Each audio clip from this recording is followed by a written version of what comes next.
Aho, my name is Aya, and I recently went on a vision quest, and I would love to share some of that experience. As an introduction, a vision quest is a tradition that's found around the world in various cultures, and it's done differently everywhere.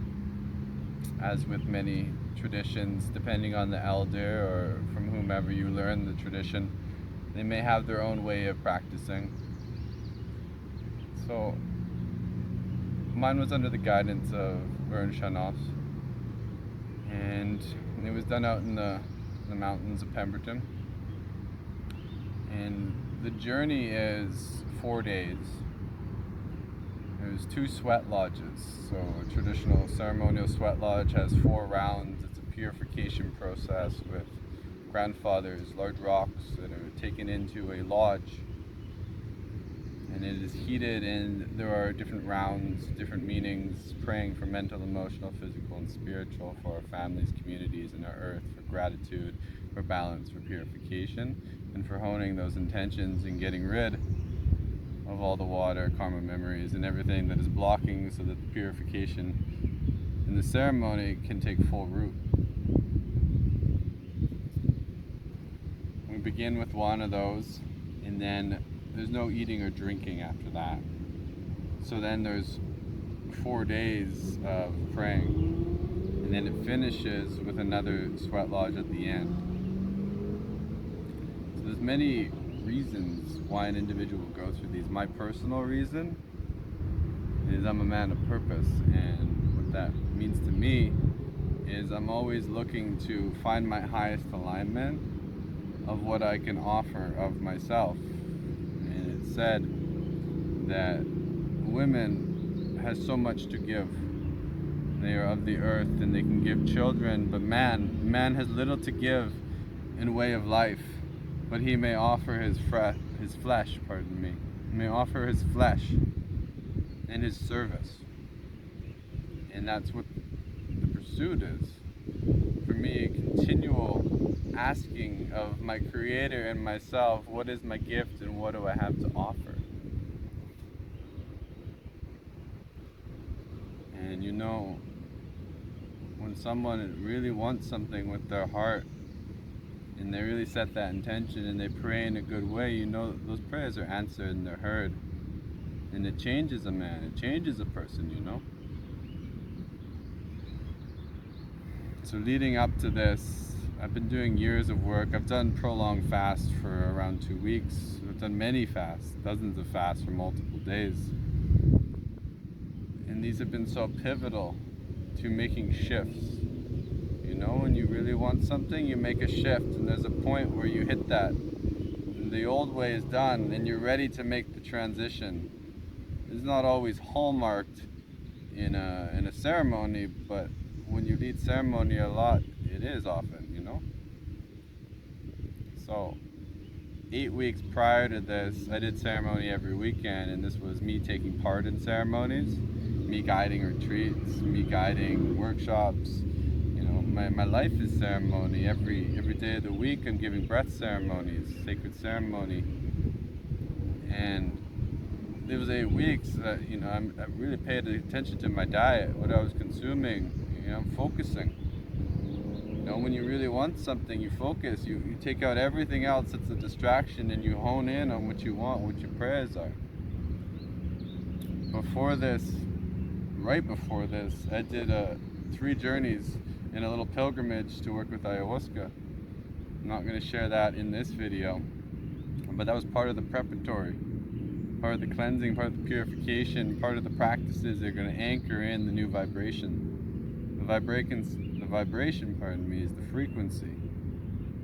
You know, we're electromagnetic beings, and our thoughts and intentions and who we are has a signal.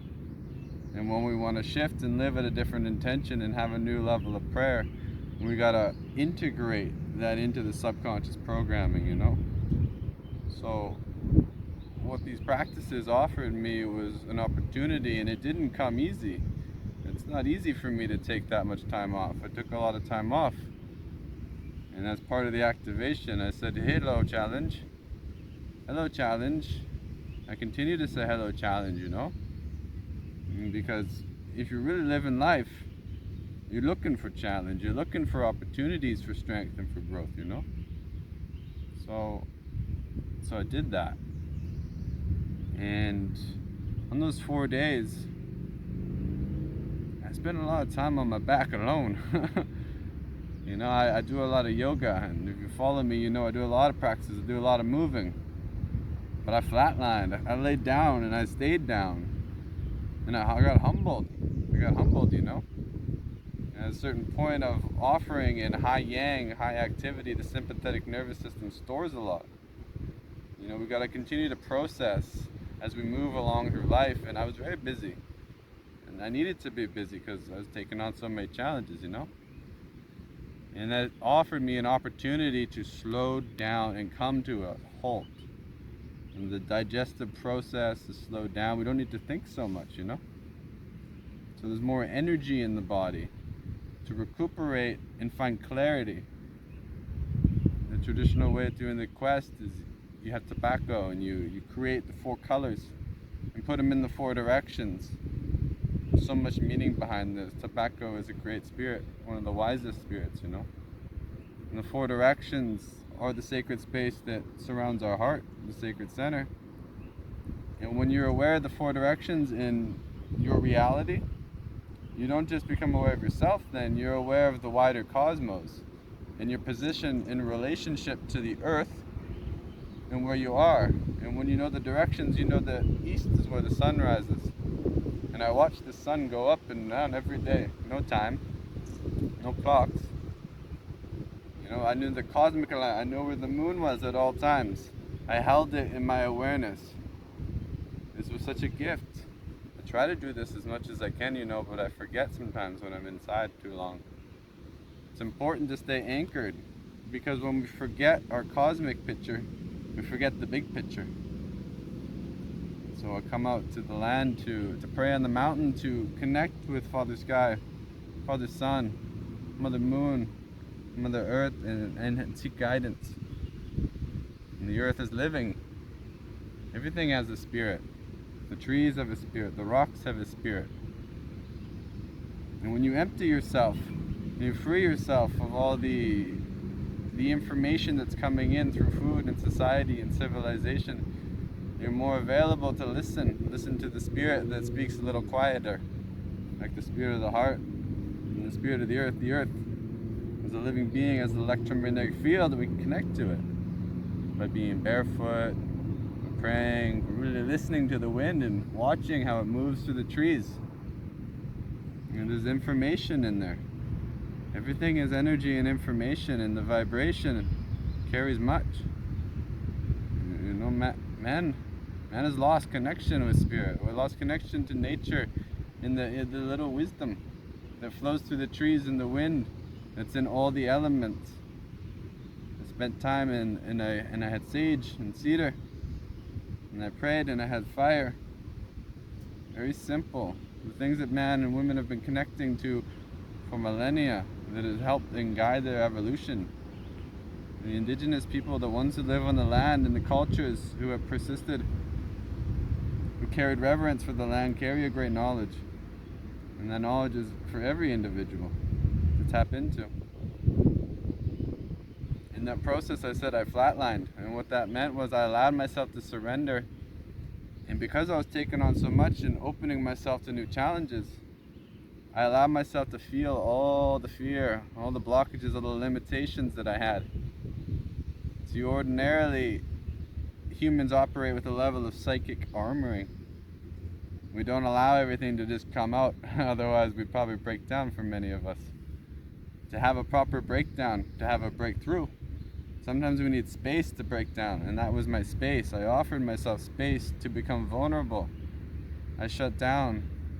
I lied there, and I couldn't even move, to be honest. Like, this wasn't a choice. This was me surrendering, and all the fear really, it caused my nervous system to shut down. My social engagement system, part of my vagus nerve, shut down. It's like being in a state of shock. And I surrendered to all the fears, and I allowed them to come up. And I sat with them and I allowed them to be with me for a little bit, and I made friends with them. I said thank you. If you see my gratitude video, I said thank you for hours. I said thank you to the rocks and the trees, and I said thank you to the breath, and I said thank you to the big rocks, small rocks, to my teachers and aunties and uncles. For hours I just said thank you unconditionally. Thank you to the fear, thank you through the war, thank you for the disease. Rewriting the conditioning of my nervous system to say yes to all. It's a powerful process. I learned to pray and I learned some songs. There's lots of information out in nature. It'll teach you, you know? So, when I had my full surrender, it culminated on the third night, which was the most struggle. I went through boredom. Very little of it was joy. But I was there with my heart, happy to be there. And through that third night, in the night, I couldn't breathe well, and I'm a breath worker, so I breathe often, and I keep a level of clarity in my breathing channel and an openness so that the breath can flow with ease through the body. You know, if the breath is blocked, you can tell when you start to breathe deep, and that's the practices I teach, and the yogas, they help us to see where the breath doesn't want to flow in our breath. Our breath is how we take in life. This is how we take in life. If we do not want to breathe full, we don't want to take in life. And if we're unable to let go on the exhale, we don't want to surrender. It's a metaphor, it's a teaching. And I noticed my breath became shallower and shallower when this fear was coming on, because I didn't want to feel it on some level. At some level I wanted to, but I had to surrender. In that process of surrendering, I took myself through a breath session. This is what I do in guides. So Great Spirit is like, okay, you know what you do. I'm going to take you through it, you know? So in that session, I had to surrender, and it was scary. It's like surrendering to death. It is a dying. I left behind so much, my fear. And when fear leaves the body, it is a dying. And when we die, when many die, when people die, the fear has to leave the body. If you do not have fear in your system, when you die, there's no problem. But if there's fears, when they come out, you experience them. It has to be released. And I let go of fear. I let go of a fuckload of fear. I don't know if there's any fear left. But if there is, I have an okayness, because you know I do these practices because I've offered my life to this. And I really haven't shared too much about the experience, but there's not a lot of things going on after the sweat, after I got cleared. I came back and the breath channel cleared up and the openness cleared up, and then the information just came in like a stream of light. I've been planning some of these things, but Creator was like, you're going to do 4 retreats over the next 4 months. It's a lot of retreats, it's a lot of people. You're going to be seeing 12 people every single week in your breath practice. It's more people than I'm seeing now. And you're going to sing songs. You're going to travel to ayahuasca for several months. You're going to be a sun dancer, which is an even more powerful and elaborate ceremony of fasting and dancing and ritual piercings and prayer. And Creator's like, you better go. You better be ready. There's so much more to that. But it's all right there. And it's been 2 days since, and I've opened up many of these things and planned them all already. It's just coming straight through, and I just have to walk through with my prayers with absolute faith. And I have that because I've let go of the fear already. And that's the true power of praying in this way. There's so much more, but I've already concluded it. So what the experience was is it's a deep and profound way to rewire the subconscious nervous system, to open yourself up to the biggest picture of who and why you're here, what you're here to do, clearing anything that's not in the way. How far can you go? It depends on how pure your practices are and how pure your intention is, what distractions you got in your life and where you're at in your road. But for any man or woman who's willing to open themselves to these practices and pray in this really good way, you can change your life, and then it gets easier, it gets better. Every time we come to ceremony, it gets better, you know? It gets easier when we listen. When we come to ceremony, we make our shift and we do the work to continue to listen.